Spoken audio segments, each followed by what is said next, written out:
A courtroom show like no other, Tribunal Justice Season 2 is coming to Prime Video soon. And joining me now are stars of this show, Judge Patricia, Judge Tanya, and Judge Adam. Good morning. How's everyone doing? Good morning. Great. Doing well. Be doing better if you were wearing a Rams jersey, but that's all Well, right. listen. Hey, I don't want to be divisive on this call this morning, so we'll get into that later now, all right? So, hey, why don't you guys tell me a little bit about Tribunal Justice and what people can expect from the second season?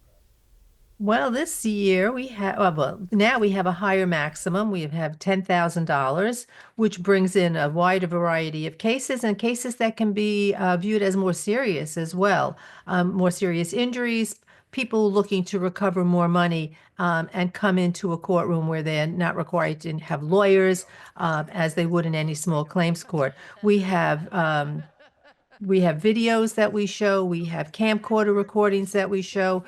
We have expert witnesses testifying on behalf of witnesses. And we have many, many different ways now that we can help us along in assessing credibility. And the law was still up to us alone. We decide that on our own, and we decide that during our deliberations. So, speaking of the deliberation, I understand that process is kind of different, but pretty intricate as well, and will be a good kind of thing for the viewers to tune into. So, tell me about that deliberation process and how you guys go about doing that. Well, after the case is heard in the courtroom, we all adjourn back to chambers, and we discuss each of the witnesses, the litigants, the testimony, what made sense, what didn't, what evidence supported their case, what evidence we would have expected to see if they were telling the truth, and then we give our own opinion, our verdict as to who should win, how much, and move forward. That's how it works. Having three of you involved, I think, is so interesting. And so you talked about you all get to share your opinions, you all get to say in it, and you come to a conclusive decision there at the end. So what's the chemistry and the dynamic like between the three of you? I think it's really smooth and, candidly, it's pretty seamless. And I think that what you see on camera is the real thing. I mean, that's how we are when we're not shooting. I mean, the only difference being is that we're not trying to resolve somebody's legal case. But, it's really genuine. And I personally feel super fortunate to be able to work with these two. It's been a great blast. Yeah. Now, Judge Levy, what's something that may shock people about your mom or, keep them interested? Judge Judy, of course.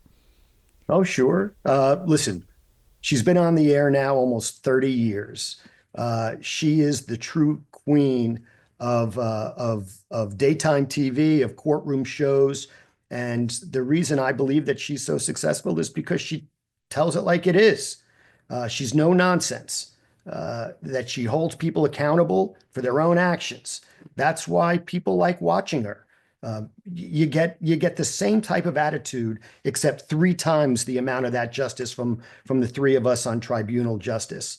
Only thing that we're missing are the Judaisms, but they're coming for Tribunal. Just give us some time. Stick with it, give it some time, and they'll get some of that feel as well from you. I kind of love that. Now, you're on Prime Video now, expanding to a whole new audience. I got to imagine that's pretty exciting for you all, but how does that feel to kind of tap into, this different streaming audience and just maybe a different audience perspective in general? I think it's really fascinating, frankly, because, as you probably know, there are a lot of people under a certain age who don't even have a TV. I mean, all they're doing is streaming. And so I think it's really exciting for us to really have access to that audience and to be able to engage them and bring them into our legal fun.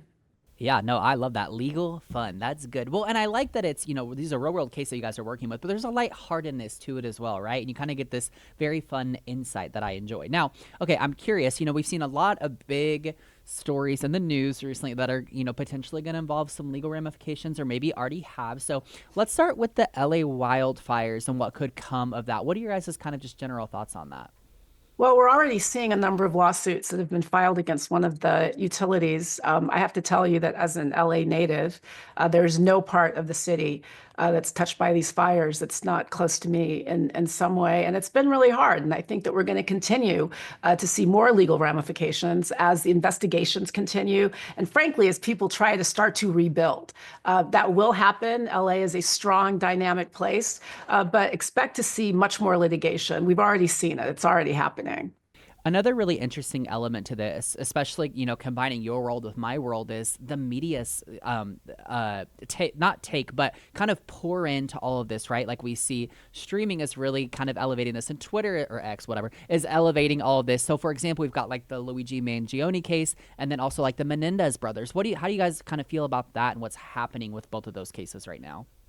Well, there's a public fascination with these types of cases because they don't involve your typical type of or stereotypical type of criminal. They're from wealthy families, they're well educated. The Mangione went to Ivy League schools, has 2 degrees, was a valedictorian at his high school, and here he is. His his mantra is that of the basic of the layperson, of the commoner. He's singing, he's shouting their message, and that's very unusual. And so I think they're connecting with him, even though he's the criminal, even though he's the one who, in cold blood, murders someone with a family and children.